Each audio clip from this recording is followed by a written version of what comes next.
Before we get to video 6, let's review what we learned in lesson 5. What are your feelings for? Feelings fuel your behaviors and they drive your actions. We're going to go over the same example I used in the last video. And what we learned in this last example is that when your boss tells you you're not getting a raise this year, you don't feel frustrated and resentful because of that circumstance. You're frustrated and resentful because you're telling yourself, they don't value me. They don't care what I bring to the table.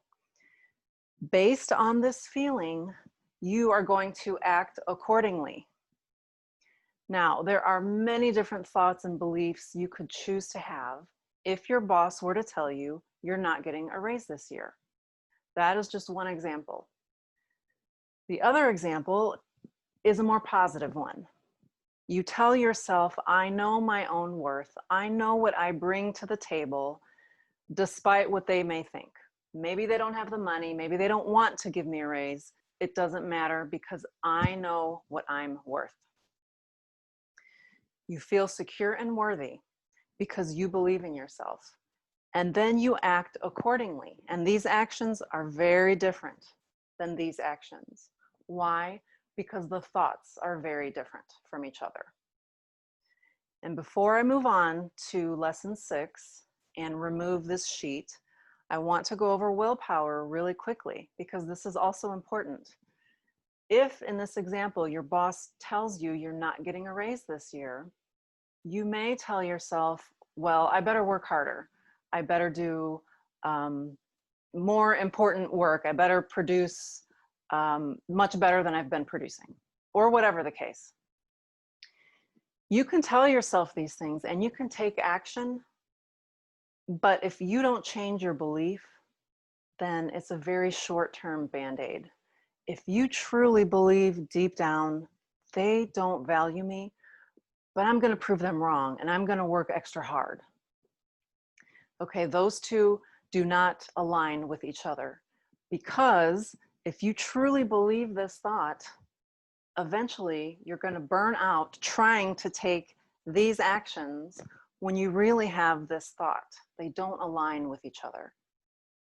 It's going to suck the energy out of you if you try to do that. So if you want to act accordingly, what you really need to do is to conquer the thought and belief, find what will work to get you to this action. So that's what willpower is all about. And we don't want to use willpower because, like I said, it will just suck you dry. So feelings fuel your behaviors, they drive your actions.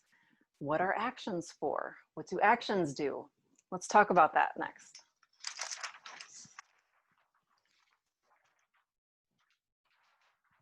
We're going to use the same example, and I'm going to take this one step further. You're frustrated and resentful, and you act accordingly. You complain, you avoid challenges, you perform at the minimum. What does this action generate for you?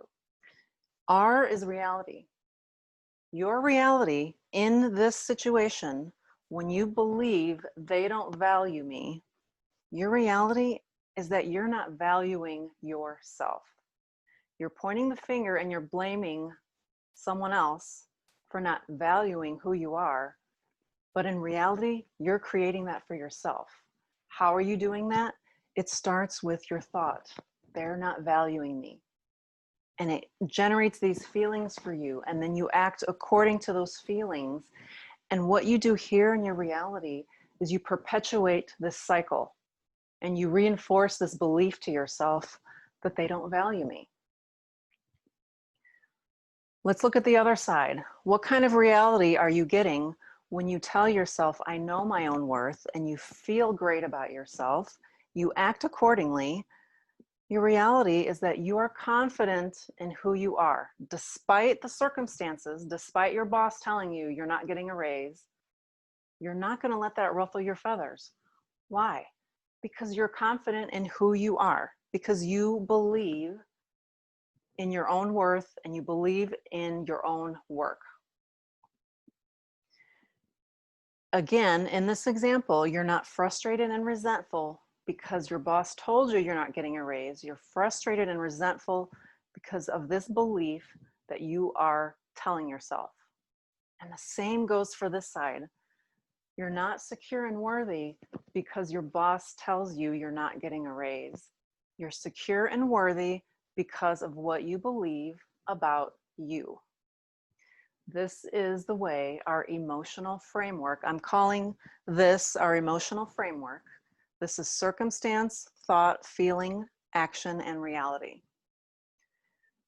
This is our emotional framework. This is how life works. This is why it's so important to be aware of your thoughts and your beliefs. This is why it's so important, going back to lesson 1, why you should be able to separate fact from fiction or circumstances from your thoughts. Because your reality, your life reality, starts with what is going on up here in your brain. So today's big lesson, actions lead to your reality. And this is a demonstration of how that happens.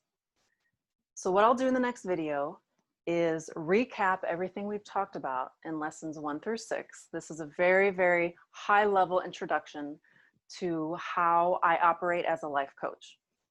And so I'll recap what we've learned so far, and I'm going to put it in a very easy to remember format so that you can apply it to your life every day. So thanks for joining. I'll see you then.